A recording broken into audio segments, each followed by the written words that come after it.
விழாவிற்கு என்னுடன் வந்திருக்கக்கூடிய தலைமை ஆசிரியர் பெருமக்கள்,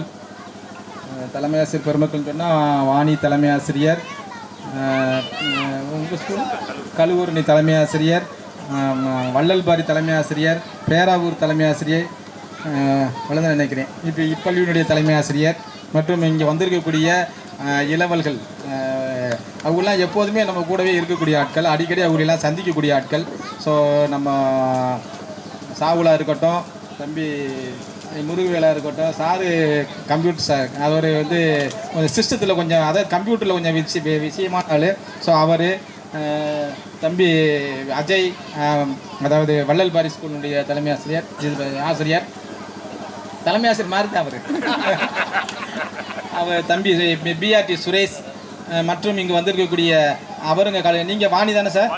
வாணி ஆசிரியர், அது வந்து ஆர்எஸ் மடை ஆசிரியர் மற்றும் புல்லங்குடி ஆசிரியர், உங்கள் அத்தனை பேர்களுக்கும் மற்றும் இங்கு இந்த ஆண்டு விழாவிற்கு திரளாக வந்திருக்கக்கூடிய ஆசிரியர் பெற்றோர்களுக்கும் குழந்தைகளுக்கும் இங்கே இந்த பள்ளியினுடைய எஸ்எம்சி தலைவி, எஸ்எம்சி செயலாளர் மற்றும் எஸ்எம்சி உறுப்பினர்கள் மற்றும் பெற்றோர் ஆசிரியர் கழக உறுப்பினர்கள், பெற்றோர் ஆசிரியர் தலைவர் மற்றும் இந்த ஊரினுடைய தலைவர், பொருளாளர், செயலாளர் மற்றும் இங்கே உள்ள இளைஞர்கள், ஏற்கனவே சொன்னாங்க, இங்கே உள்ள இளைஞர்கள் வந்து அதிக ஆர்வமாக இருக்காங்க. இந்த ஆண்டு விழா நடத்தல ரொம்ப ஆர்வமாக இருக்க, உண்மையிலே பாராட்டுகள். ஏன்னா அவங்க அத்தனை பேருக்கும் என்னுடைய முதல் வணக்கத்தை தெரிவித்துக் கொள்கிறேன்.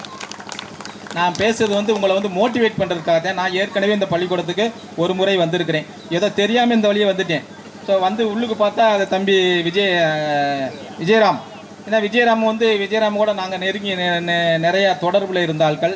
நான் முதன்மை கல்வி அலுவலரினுடைய நேர்முக உதவியாளராக இருக்கையில் அவர் வந்து அங்கே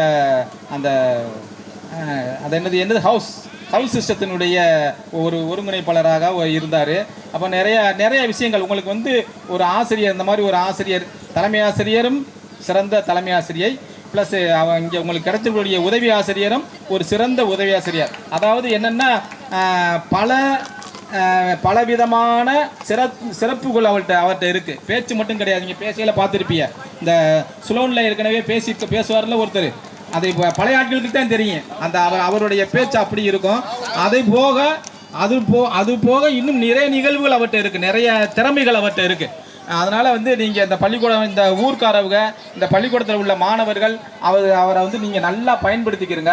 கண்டிப்பாக சிறந்த மாணவர்களாக வருவதற்கான வாய்ப்புகள் அதிகமாக இருக்குது. இந்த உண்மையிலே நான் தற்சயமாக பார்த்தேன், சரி ஒரு பள்ளிக்கூடம் இருக்குது, நான் இங்கே வரணுங்கிறது வரல, சரி இப்படி போய் அந்த பக்கத்தில் உள்ள ஸ்கூல்களுக்கெல்லாம் கொஞ்சம் இன்டீரியராக பள்ளிக்கூடம் பார்க்குறதே நம்மளுக்கு பிடிக்கும். ஏன்னா ரோட்டு மேலே உள்ள பள்ளிக்கூடம் எப்போதுமே அலர்ட்டாக இருப்பாங்க, எங்கே அலர்ட்டாக இருக்க மாட்டாங்க, உள்ளுக்குள்ள யாரும் வரமாட்டாங்க ஆள், அதனால் நம்ம பாட்டுக்கு இருப்போம் அப்படிங்கிற ஒரு சிந்தனையில் இருக்கலாம். இப்போ உள்ள ஆசிரியர் பெருமக்கள் யாரும் அப்படி கிடையாது. ஏன்னா உள்ளுக்கு போய் பார்த்தா தான் தெரியும். நான் அப்படி நினச்சேன், தொடக்கப்பள்ளியா ஐயோ வேணாமே, மிடில் ஸ்கூலா ஐயோ வேணாமே அப்படின்னு தான் நினச்ச காலங்கள் உண்டு. ஆனால் இப்போ உள்ளுக்கு போனப்பட்டு அங்கே உள்ள ஆசிரியர் பெருமக்கள், அங்கே உள்ள மாணவ செல்வங்களுக்கு எடுக்கக்கூடிய முன்னேற்பாடுகள், அவங்களுக்கு சொல்லிக் கொடுக்கக்கூடிய விதம், எந்த ஸ்கூலில் போனாலும் அந்த பையன் அந்த பொண்ணு ஸ்டூடெண்ட்டை பார்த்தா ஆங்கிலத்தில் சரளமாக பேசக்கூடிய ஒரு திறமையை வளர்த்துருக்காங்க. ஃபோனிக்ஸுங்கிற ஒரு மெத்தடை பயன்படுத்தி ஆங்கிலத்தில் சரளமாக பேசக்கூடிய பாப்பா பார்த்தீங்களா எவ்வளவு அழகா பேசுது, அதாவது அவங்க சொல்லி எழுதி கொடுத்ததை சொல்லலாம். ஆனா எழுதி கொடுத்ததை சொல்றதுக்கும் இந்த ஸ்டேஜில் ஏறுறதுக்கும் ஒரு வலிமை வேணும், அது ஒரு தைரியம் இருக்கணும். அந்த தைரியம் அந்த பொண்ணுக்கு இருக்கு. அந்த பொண்ணுக்கு அந்த தைரியத்தை கொடுத்தது இந்த ஆசிரியர் பெருமக்கள். ஸோ அன்பார்ந்த பெற்றோர்களே, அந்த ஊரில் உள்ள பெரியோர்களே, நீங்கள் கண்டிப்பாக இந்த பள்ளிக்கூடத்தை மேலும் மேலும் நீங்கள் வளர்க்கணும்.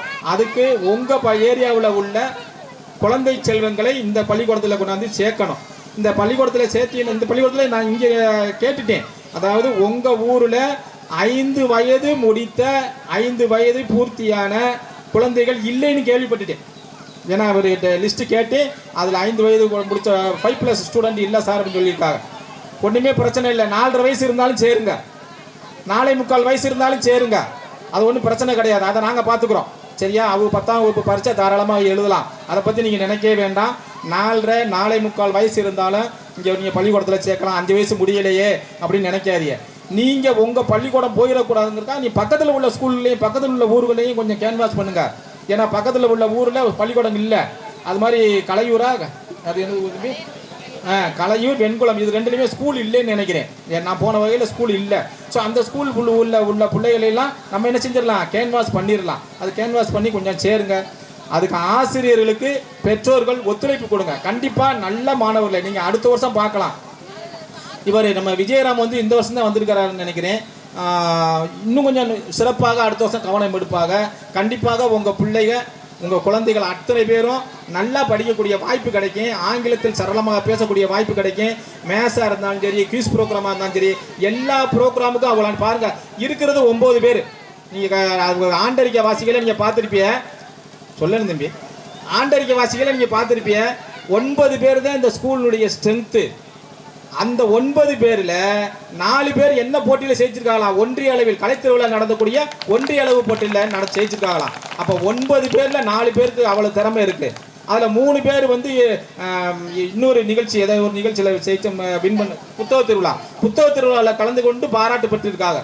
அப்போ இங்கே உள்ள மாணவர்கள் ஸ்ட்ரென்த் அதிகமாக மினிமமாக இருந்தாலும் அங்கே உள்ளவு பூரா திறமையானவர்கள் அப்படின்னு தான் அர்த்தம். அது அப்போ 4 + 3 7 பேர். இந்த 7 பேரும் திறமையானவர்கள். 2 பேர் திறமை இல்லாமல் இருக்கிறாங்க. அவங்களையும் திறம்பட கொண்டாந்துருவாங்க. ஸோ உங்கள் குழந்தைகளை நீங்கள் கண்டிப்பாக இங்கே சேருங்க. நம்ம குழந்தைகள் நம்ம ஸ்கூலில் படிக்கக்கூடிய குழந்தைகள் திறமையானவர்களாக வளர்க்க வேண்டிய பொறுப்பு அவங்கள்ட்ட இருக்குது. கண்டிப்பாக அதை செய்வாங்க.